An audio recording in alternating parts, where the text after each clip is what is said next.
જય હિન્દ દર્શક મિત્રો, હું જમીલ પઠાણ. આપ જોઈ રહ્યા છો તીર સમાચાર. વાત કરીશું કોલી ગામે ગઈકાલે 3 મકાનોમાં લાગેલ આગનો ભોગ બનેલા પરિવારોની ધારાસભ્યએ લીધેલ મુલાકાતની. જી હા, ગઈકાલે છોટાઉદેપુર તાલુકાના સરહદી રાઠ વિસ્તારના કોલી ગામના મંદિર ફળિયામાં રહેતા 3 આદિવાસી પરિવારના મકાનોમાં મળસ્કે અચાનક અગમ્યસર આગ લાગી હતી, જેમાં 2 ભાઈઓના અને 1 પુત્રનો મળી 3 મકાનો બળીને ખાખ થઈ ગયા હતા. માત્ર દિવાલો બચી હતી. ઘટના અંગેની જાણ થતાં છોટાઉદેપુરના લોકલાડીલા ધારાસભ્ય રાજેન્દ્રસિંહ રાઠવાએ ગઈકાલે તંત્રના સંબંધિત અધિકારી અને કર્મચારીઓને નિયમ મુજબ તાત્કાલિક સર્વે કરવા અને નિયમાનુસાર તાત્કાલિક ચૂકવવા પાત્ર સહાયની રકમ ચૂકવવા સૂચના આપી હતી.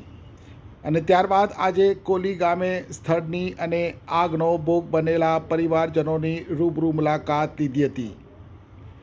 આગ લાગતા 2 ભાઈઓ અને 1 પુત્રનો મળી 3 પરિવારના કુલ 15 સભ્યો ઘર વિહોણા બન્યા હોય અને 3 પરિવારના માથે આકાશ અને નીચે ધરતી સિવાય બીજો કોઈ વિકલ્પ ન હોય. હાલ આ 3 પરિવારના સભ્યો તેમના મકાનના આગની લપેટથી બચી ગયેલ એક અડાળાની નીચે રહેતા હોય. આ 3 પરિવારોને સરકારી ધારાધોરણ મુજબ તાત્કાલિક ઘરવખરી માટે ચૂકવવા પાત્ર સહાયના નાણાંની રકમ તાલુકા વિકાસ અધિકારી દ્વારા ચૂકવવામાં આવી હતી. સાથે ધારાસભ્યએ પણ અંગત રીતે રોકડ સહાય કરી હતી અને નિયમાનુસાર બાકીની નુકસાનીની સહાયની રકમ વહેલી તકે ચૂકવવા માટે ધારાસભ્યએ સંબંધિત અધિકારીઓને સૂચના આપી હતી. સાથે આવાસ યોજનાનો લાભ પણ આ 3 પરિવારોને આપવા માટે સૂચન કર્યું હતું.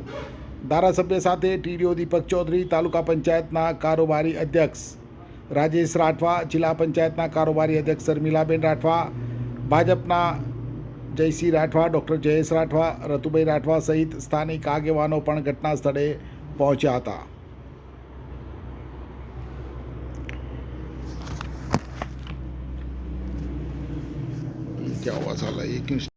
એક્ટિવાથી લઈ જેસીબી સુધીના, ટૂંકમાં દરેક વાહનના અને દરેક કંપનીના, જી હા, દરેક કંપનીના અને દરેક સાઇઝના ટાયર એકદમ કિફાયતી ભાવમાં મળશે અને તે પણ આપણા છોટાઉદેપુરમાં.